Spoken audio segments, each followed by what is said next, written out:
Chapter 52. Angela's POV. The first thing I noticed was the light. E55 vouchers. It was too bright, white and sharp and relentless, and it felt like it was drilling straight into my skull. I groaned softly and squeezed my eyes shut, my head throbbing in protest. My mouth tasted metallic and dry, like I'd been chewing pennies in my sleep. This is a hospital, a distant part of my brain told me gently. I tried to move, and pain flared behind my eyes, blooming hot and dizzying. I froze, breathing shallowly until it ebbed enough for me to try again. Slowly, cautiously, I opened my eyes. The first thing I saw was a white ceiling. There were beeping machines and the faint hiss of oxygen somewhere nearby. The curtain was half drawn. A muted hum of voices beyond the door. Definitely a hospital. Panic flickered in my chest, sudden and sharp. Why was I here? Did something happen to me? I turned my head, and immediately regretted it. The room tilted, nausea rolling through me. I swallowed hard and squeezed my eyes shut again. Easy, the voice was low. Familiar.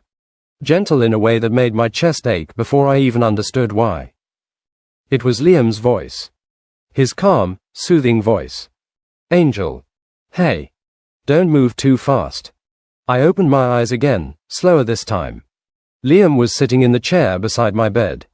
Not perched. Not casual. Sitting like he'd been anchored there for hours, elbows braced on his knees, hands clasped so tightly his knuckles were white. His hair was rumpled, dark circles shadowing his eyes. His jacket was draped over the back of the chair like he'd never bothered to take it off. Relief flooded me so hard it almost hurt. Hey, he said softly, immediately leaning forward. His hand found mine, warm and solid, like a lifeline. How are you feeling? I tried to answer honestly, but the words tangled in my head. Confused, I admitted finally. My voice sounded hoarse, unfamiliar. Why does my head feel like this? What happened? Liam's expression tightened. Not fear exactly, something darker. Controlled. Carefully leashed. You were in the hospital, he said slowly, like he was choosing each word with care. You were hurt, but you are safe now. Safe. The word should have comforted me. Instead, it sent a ripple of unease through my body.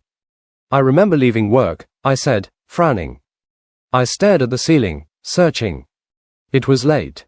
I was tired. I remember finishing up. And then, I swallowed. A van, I think. Or something big, dark. My pulse quickened. After that, there was nothing. Just noise. And then you. Liam's jaw flexed. You were kidnapped, he said quietly. The word landed like a slap. What? I whispered. He squeezed my hand, grounding. They took you. You were held for almost 18 hours. My stomach twisted violently. Who? I asked. Why? 12/12 Monday, January 26 gr. Chapter 52. W. 74. 65 vouchers. We didn't know yet, he said, and there was anger beneath the calm now, simmering and dangerous. They sent me a photo of you. Bound. Hurt. They demanded I post a video, publicly, saying our relationship was fake. That I used you. Cold spread through me, starting at my chest and radiating outward. They wanted to humiliate me, he continued, his voice tight. To break me. I didn't care about any of that. I just wanted you back. I stared at him, my mind struggling to catch up. Someone had hated us enough to do this. Me enough to hurt me just to get to him. That's when I found you, he finished. In a warehouse, alone, unconscious. My breath stuttered. I don't remember any of it, I said quietly. I don't remember faces. Voices. Nothing. That is okay, he said instantly. You don't need to. Not right now. There was a knock at the door before I could respond. A woman in a white coat stepped inside, her smile gentle, her presence calming. She looked to be in her 40s, with kind eyes and a clipboard tucked under her arm. Good morning, Angela, she said. I'm Dr. Patel. How are you feeling?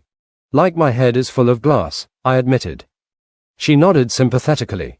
That's okay, she pulled a penlight from her pocket. I'm going to do a quick neurological exam, okay? Just answer what you can.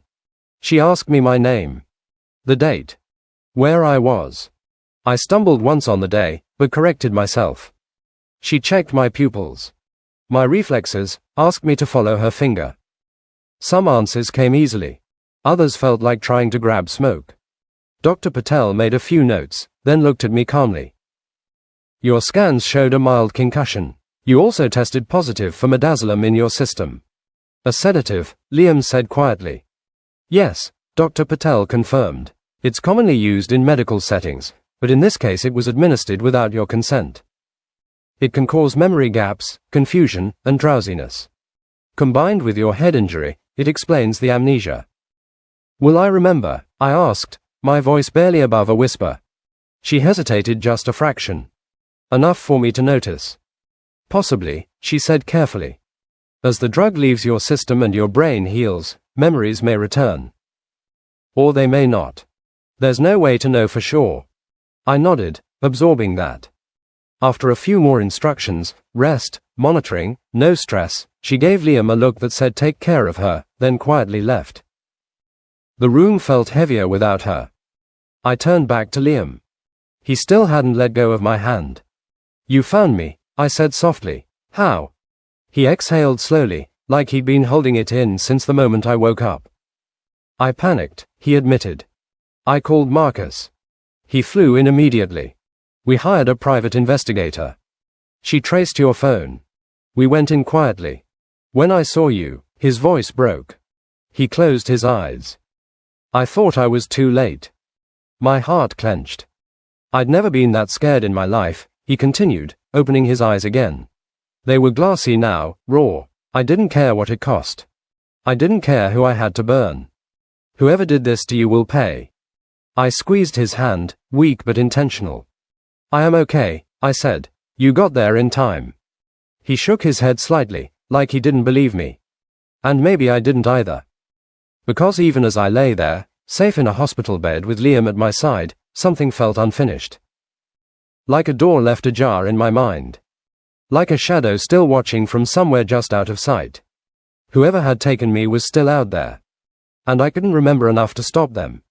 12/12 Monday, January 26 G. Archer. Love Beyond Human Limits, Daniel Moore. Recommended series. Ch.